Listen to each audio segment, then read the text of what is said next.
freeing a highborn hostage. Bravo. Okay, what is your name, young one? Your lordship, allow me to introduce the daughter of Chancellor Clementia Verserian and my great-granddaughter, Astartia. Astartia, really. Abelard looks solemnly upon the young woman with barely concealed pride.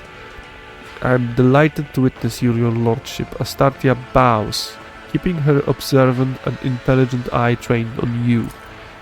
Modesty forbids my esteemed forebear. It's Thaddeus himself, so I will. Our entire family is grateful to you for wishing to see someone of Verserian blood at your side as you claim your inheritance. No problem. Drivestem exchanges telling glances with young Sourback, who, judging by his face, is suddenly finding the collar of his expensive frock coat uncomfortably tight. Where are the rest of your kin, Abelard? I hope the Verserian family gives Abelard the credit he deserves. Where are the rest of them? Of you? They're in the city, preoccupied with running the festivities and watching over some of the more crucial services. No incidents can be allowed to ruin your ceremony. Maybe one or two, so I can pow. Stop blasting. Astartia frowns and adds peevishly, I asked the esteemed Abelard to put me to some important task too, but he bid me to attend the reception when I can do nothing to serve your lordship. Sourback smirks. If I had known, I too would have asked Abelard to let you miss the party. Really? I hope the Verserian family will get so you wish to become my servant as well? Astartia flushes and starts talking quickly and with fire in her voice. It would seem that she finds work-related conversation far more interesting than court gossip. Of course, I've been working on the project for the last 4 years. We could set up... Enough, Astartia. I highly doubt that his lordship is interested in listening to the fantasies of young women about how to run his protectorate. Why not? Abelard shoots Drivestem a glare so dark and bloodthirsty that the latter intensively starts looking for the nearest warden. Hold your tongue, Arband. I decide who may speak and who may not. Please continue, Astartia. Please work. Failed. Drivestem's words have clearly shaken Astartia's confidence. Her speech becomes confused and unconvincing. All you can tell from her rambling is that she's obsessed with the idea of setting up some kind of network of beacons, and that this idea should probably be scrapped. At last, red with shame, Astartia stops. Shit. How do you find the reception? It is difficult to put into words, your lordship. Never before have I seen such a grand and striking ceremony. Yeah, of course. Astartia's voice sounds passionate and inspired, and her eyes shine with barely contained excitement. But I was so much more amazed by your generosity. The provisions that are being handed out in the streets of the capital will make the difference between life and death for many of those who lost everything in the Xenos attack. Young Kaprak keeps staring at Astartia curiously and a little bashfully. It seems the boy likes her. Enjoy the evening. Thank you. Leave them. Yep, leave them. Marshal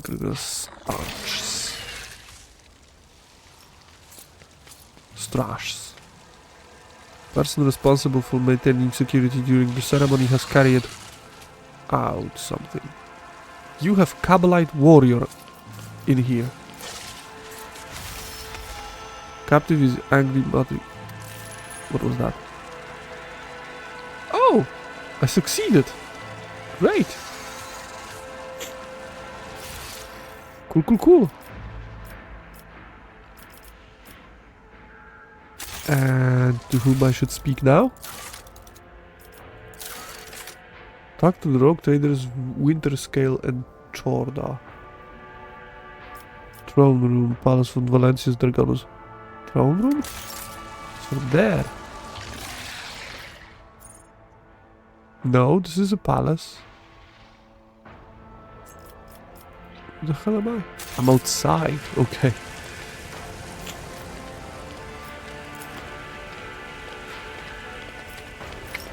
Oh look, that's not even me. But okay.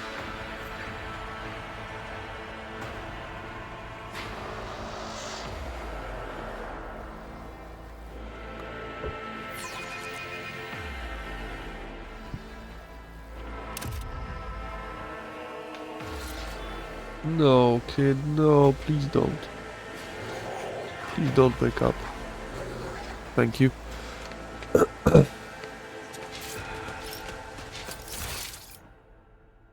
Yeah. And where are those people that I have to speak with?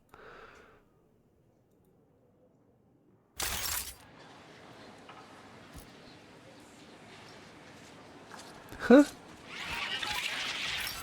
Oh yeah. A group of aristocrats stands apart from the governor's circle. Their whispering carries a tinge of displeasure.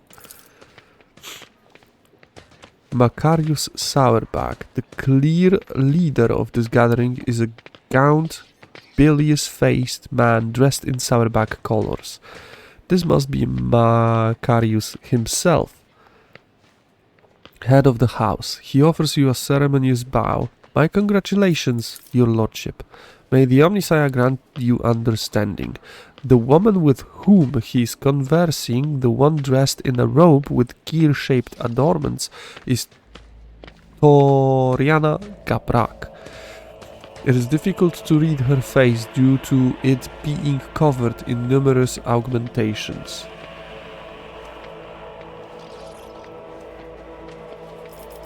Observe the guests. Toriana looks rather anxious. Macarius, dressed surprisingly plainly and austerely for an aristocrat of such a high rank, is frowning suspiciously. He came to the reception with a companion, a woman of dazzling beauty wearing a gilded augment necklace around her throat. His wife, probably. Henriks, who joined the group unnoticed, mostly keeps silent, listening intently to their every word. It's been very illuminating. Give me plenty of food for thought. Henrik's response is barely audible. A success awareness test. Great for an inscrutable man. Henrik's is being even more inscrutable than usual. It's as if he's hiding something important. Is there anything you would like to tell me? Nothing urgent. Henrik's casts an impassive look at you and immediately glances away.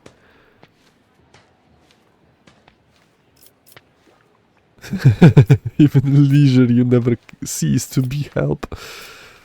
Stop it, do you ever act like anything other than a grubby spy? What can you tell me about my guests? Well, Macarius is all but throwing darts at your portrait. He's more astute at choosing women than enemies. He's trying to entice Gaprak to his side. Entice Gaprak to his side, but she's too frightened after the fiasco in Kiavagama. Really? Even in leisure, you never cease to be of help. I appreciate it. This is why they call it the unsleeping eye of the Inquisition. Even in sleep, I hear everything. Oscar, before this gala concludes, there is something I'd like to tell you. Really? Be careful today. I sense that a wave of darkness will soon hit our defensive lines, and I hope that I will still get a chance to meet you there as an ally. No, probably no.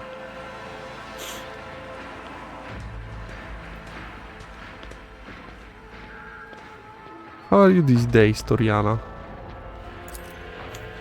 Like a forging hammer, Toriana's voice falls heavily on the ear. The corruption of Kiava Gama was a great blow to my family.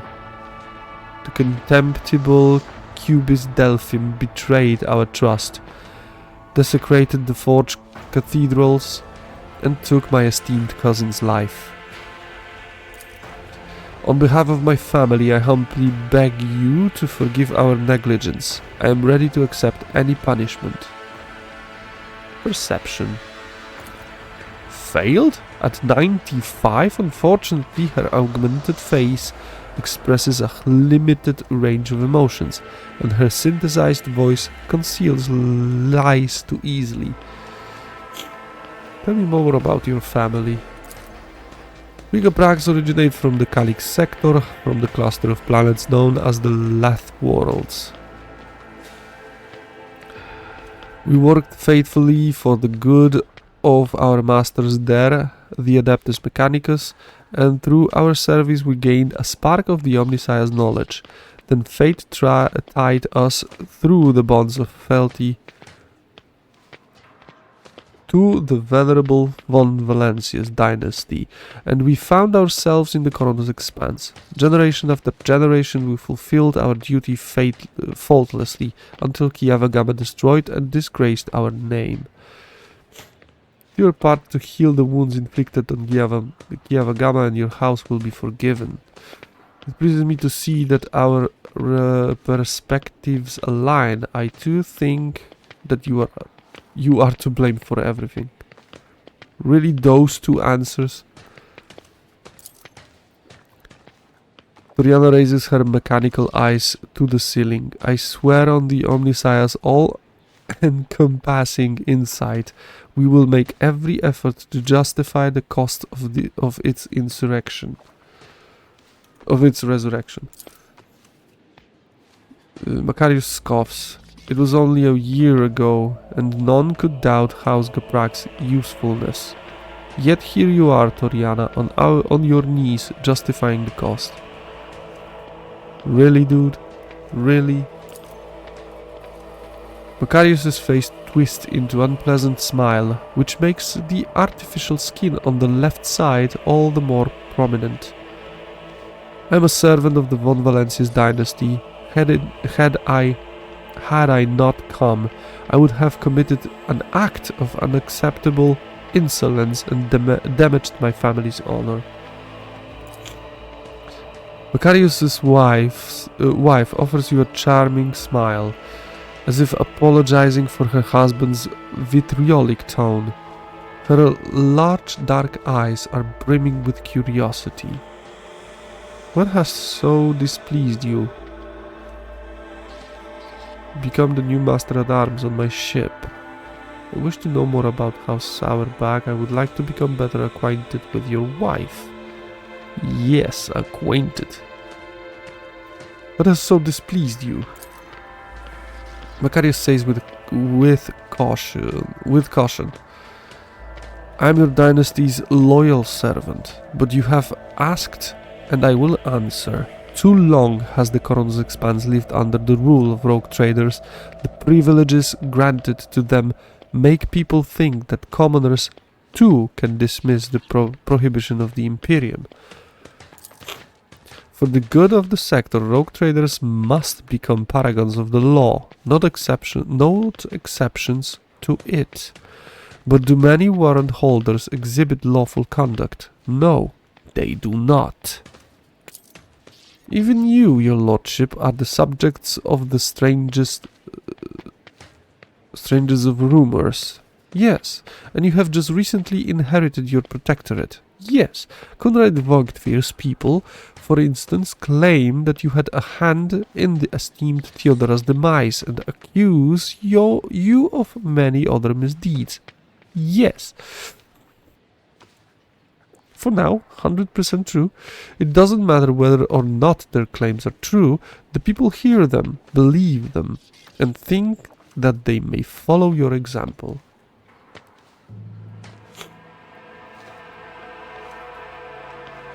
If you believe Conrad's lies, then draw your weapon. Let us duel, right here before the Emperor's visage.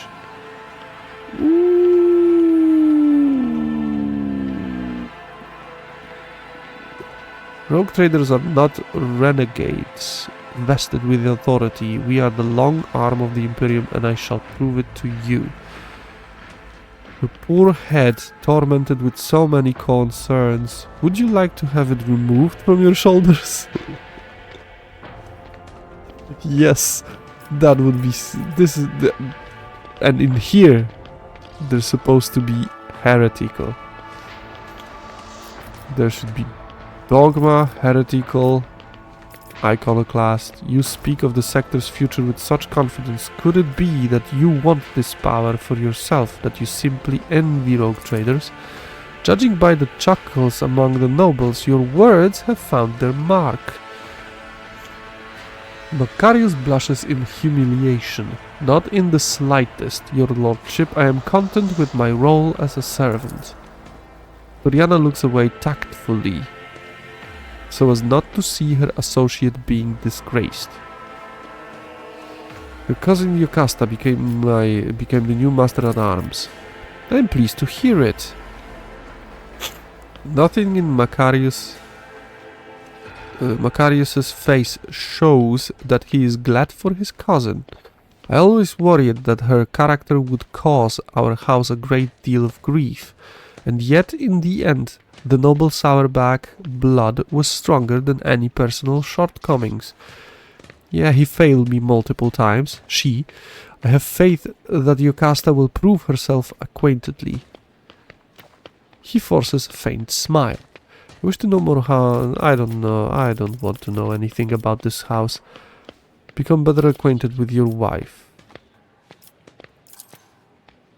Macarius is visibly vexed by this shift in the conversation. His wife offers you a reserved smile. It is an honor to be in your company, your lordship. Oh. Weapon skill. Point your weapon at Macarius and chuckle. You know, Macarius, a person could kill for a woman so gorgeous. Nope. Countenance is familiar somehow. Could it be a resemblance to the image of Saint Meleta? Really?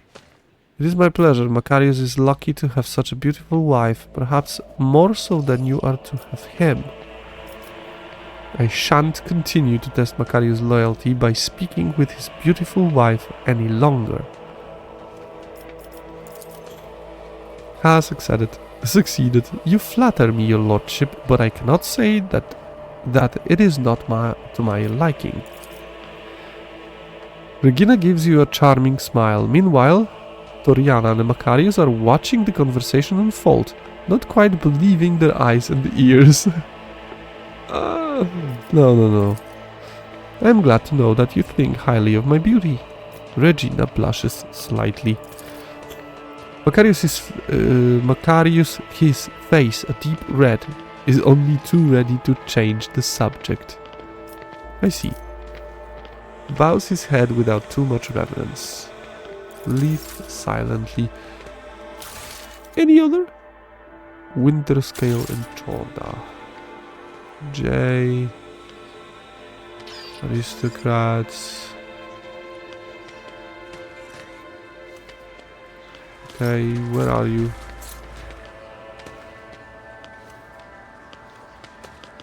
People of Winterscale. Oh, here you are. Caligos Winterscale. Oscar, there you are. Welcome to the circle where each member is a powerful, ambitious, greedy and vain as the last. That is to say, the noble rogue traders. Incendia Chorda is watching him with barely suppressed contempt. Yes, you have found yourself suitable company, Caligos.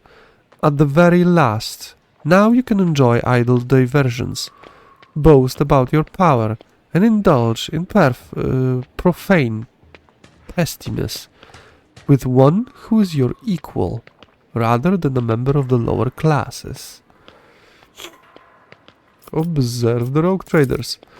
Caligos Winterscale is a broad-shouldered, athletic-looking man. He frequently flashes a bright smile, no less dazzling than the blade of the power axe he carries. Every part of him, from the toes of his magnificent boots to the tips of his hair, radiates strength and the desire to live and win. His smile is crooked, as if ready to turn into hostile snarl at any moment. Next to him is an unmoving hulk of a man, clad in armor. Where? Him? I believe it is him. His low forehead and gloomy face bear signs of degradation, and his bloodshot eyes are expressionless like a pair of glass buttons. He has a mask on his face, or maybe not. Incendia Chorda radiates cosmic cold. Her skin is unnaturally white, and a nervous tic is constantly tugging at the left side of her noble visage. Garbed in full dress uniform adorned with purity seals, she is the embodiment of a true imperial aristocrat. Hunting her side is a gaunt shadow of a priest in plain black robes. Hieronymus Doloroso, whom you met on Footfall, give you a respectful nod. I welcome you to my domain, honored guests. My, what hospitality! Come to think of it, why would I expect anything different from the heir of the glorious Theodora? If you, Incendia, were to pay me a visit, I wouldn't waste time on warm greetings either. No, I would promptly arm myself with a flamer before your self-righteous parasites could infest my entire place. Well, rude. You seem to find me objectionable. Did you expect any different? I watched for years as outlaws thrived on Footfall, and then, at long last, I had a chance to put an end on it, to seize that young Vladimir by the throat, to force Footfall to atone, and put the fear of him back into the masses. But you interfered and destroyed my plan for the sake of banal profit. Of course. Theodora taught you only too well, it seems. She too was far less concerned with her duty to the Expanse than her own personal interests. Well, I like money and Xenotech, but you can be sure that I will not cease cleansing the furibund system of the pirate scourge. And if your trade prospects are damaged in the process, you will have only yourself to blame. The priest holds up his hands in a placating gesture. None are without fault, noble Incendia. What point is there in targeting someone for their turpitude when true purity can never be found? You threatened to starve Footfall. I brought them salvation, so which one of us serves the Emperor and which their own unhealthy ambitions? Incendia rolled her eyes. Please, I will believe it no sooner than hearing